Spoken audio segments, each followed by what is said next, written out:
আসসালামু আলাইকুম। Hello everyone, কেমন আছেন সবাই? আশা করি সবাই অনেক ভালো আছেন। আলহামদুলিল্লাহ আমরাও ভালো আছি। প্রতিদিনের মতোই নতুন আরেকটি ভিডিও নিয়ে চলে এসেছি। আশা করি আপনাদের ভালো লাগবে। সকালবেলা উঠে আমি ঘরগুলো আগে গুছিয়ে পরিষ্কার করে নিচ্ছি, কারণ আজকে অনেকগুলো কাজ আছে, সে কাজগুলো আজকে আমাকে করতেই হবে। আর দেখতে দেখতে তো রমজান মাস চলেই এসেছে, আর সময় বেশি দিন নেই, 2-1 দিন হয়তো হাতে বাকি।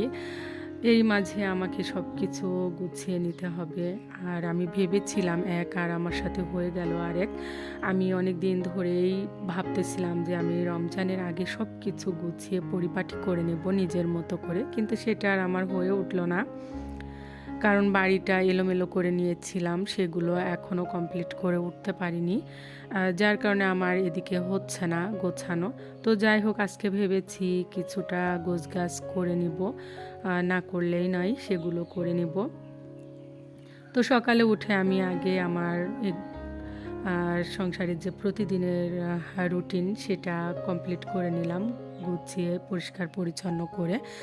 তারপরে এদিকে আমি যে বাজারগুলো করেছিলাম এর আগে, সেগুলো গুছিয়ে নিয়েছি।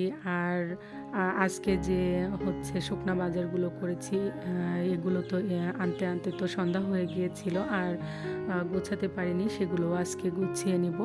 তাই ভাবতেছি আজকে শুধু সংসারেরই কাজ করব, রান্না বাড়া হালকা কিছু করব, করে নিয়ে তারপরে সংসারের যে কাজগুলো সেগুলো গোছাবো। কাজ তো অনেকই আছে, কারণ আমার এখনও মশলাগুলো হচ্ছে আমি যে ফ্রোজেন করব সেগুলোও করা হয়নি। তাই ভাবতেছি আজকে আমার এই কাজগুলোই করব। তো এই তো কথা বলতে বলতে আমার সব কিছু মানে পরিষ্কার পরিচ্ছন্ন করে নেওয়া হয়ে গেছে।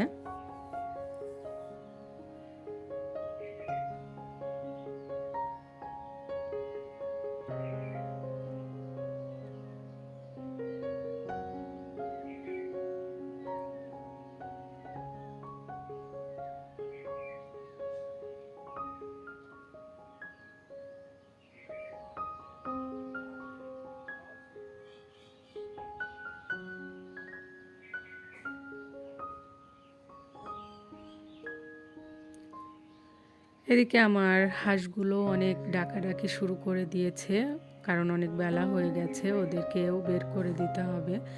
তাই তাড়াহুড়ো করতেছিলাম। তো যাই হোক, ওদেরকেও বের করে ওদের খাবার দিয়ে দিব, দিয়ে বাকি কাজগুলো করে নিব।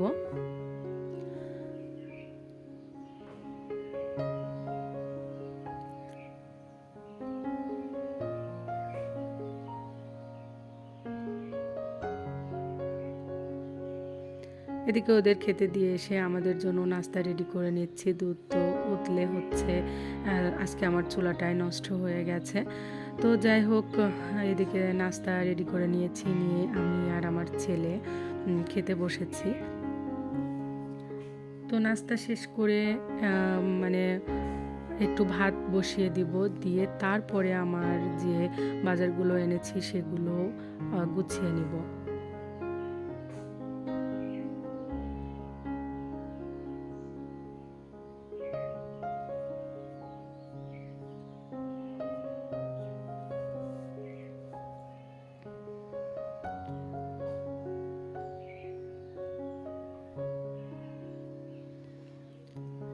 তো এই তো বাজারগুলো হচ্ছে এক এক করে গুছিয়ে নিতে চলে এসেছি।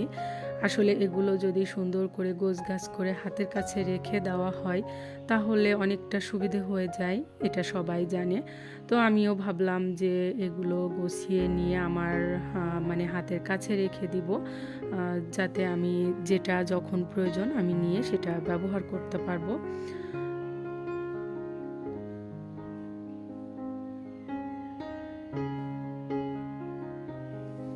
এগুলো গুছিয়ে নিয়ে এদিকে হচ্ছে মশলা বেটে নেব। মশলাগুলো হচ্ছে ফ্রোজেন করে রাখবো, যাতে রান্নায় অনেকটা মানে সুবিধা হয়। কারণ মশলাগুলো আগে থেকে যদি বেটে রাখা যায় তো রান্নার কাজ অনেকটাই সহজ হয়ে যায়। এটা আমরা সব মেয়েরাই জানি এবং বুঝি। তো এই তো আমার একে একে সব এদিকে মশলাগুলো হচ্ছে রেডি করা হয়ে গেছে, আর এদিকে বাটা মশলাগুলো আমি হচ্ছে রেডি করে নিব। তো আমার ভিডিওটি আজকের মতো এ পর্যন্তই। সবাই সুস্থ থাকবেন, ভালো থাকবেন। আগামী নতুন ভিডিওতে আবারও দেখা হবে। আল্লাহ হাফেজ।